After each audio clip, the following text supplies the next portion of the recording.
आहट एक अनहोनी की चैनल के एक और भूतिया कहानी के एपिसोड में आपका स्वागत है। आइए बढ़ते हैं हमारी आज की कहानी की ओर। नितिन का आज अपनी ऑफिस में पहला दिन था। दरअसल वो इस ब्रांच में अपनी हेड ऑफिस से ट्रांसफ़र होकर आया था। ऑफिस काफ़ी बड़ी और शानदार थी। पहले दिन से काफ़ी दोस्त भी बन गए थे नितिन के। कॉल सेंटर की जॉब होने की वजह से शिफ्ट बदलती रहती थी। 1 महीना काम करने के बाद एक दिन पूरा 1 महीना रात को जॉब करने का टर्न नितिन का भी आया। रात के समय में ज़्यादा स्टाफ काम नहीं करता था क्योंकि ज़्यादा स्टाफ की ज़रूरत ही नहीं होती थी। रात के समय सिर्फ 4 लोग ऑफिस में काम करते थे और उसमें एक वॉचमैन भी था जिसका नाम विक्रम था। विक्रम ऑफिस के कंप्यूटर रूम के कॉर्नर के पास दरवाजे पर बैठा रहता था। ऐसे ही एक रात को नितिन अपनी ड्यूटी कर रहा था। नितिन के साथ उस दिन सिर्फ एक और सहकर्मी काम पर था जिसका नाम शरद था। नितिन और शरद दोनों ही फ्री बैठे थे। कोई कॉल नहीं था, दोनों बातें कर रहे थे। बातें करते करते चाय पिए जा रहे थे। साथ में विक्रम भी उन्हीं के साथ चाय पी रहा था। अचानक से नितिन के डेस्क पर कॉल आया। ये इंटरनल कॉल की रिंग थी। नितिन और शरद एक दूसरे को देखने लगे क्योंकि स्टाफ का तो कोई आदमी वहां पर मौजूद ही नहीं था। तो फिर इंटरनल कॉल किसने किया? नितिन ने जाकर के फ़ोन उठाया।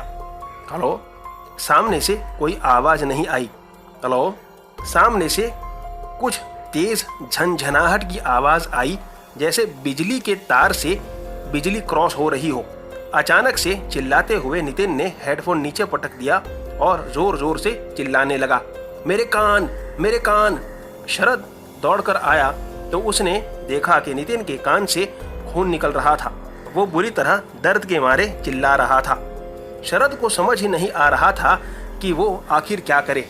उसने विक्रम से फर्स्ट एड बॉक्स मंगवाया और कॉटन से नितिन के कानों से टपकता खून साफ करके उसने बाहर से बैंडेज लगा दी। थोड़ी देर बाद जब नितिन को थोड़ा आराम हुआ तो वो एक सीट पर जाकर के बैठ गया, लेकिन वो किसी से कुछ बात नहीं कर रहा था। कुछ देर बाद कमरे की लाइट फ्लिकर होने लगी, लाइट्स बंद चालू होने लगी और तभी नितिन उठकर कमरे की दीवार के पास गया और दीवार चढ़ने की कोशिश करने लगा। शरद ये देखकर बोला, अरे नितिन, ये क्या कर रहा है तू? ऐसा कहते हुए शरद नितिन का हाथ पकड़ता है। तभी नितिन शरद को धक्का मार देता है जिससे शरद काफ़ी दूर जाकर के गिरता है। शरद को काफ़ी चोट लगी थी, लेकिन फिर भी वो नितिन के सामने देखे जा रहा था। नितिन अब सचमुच में दीवार पर चढ़ रहा था, छिपकली की तरह।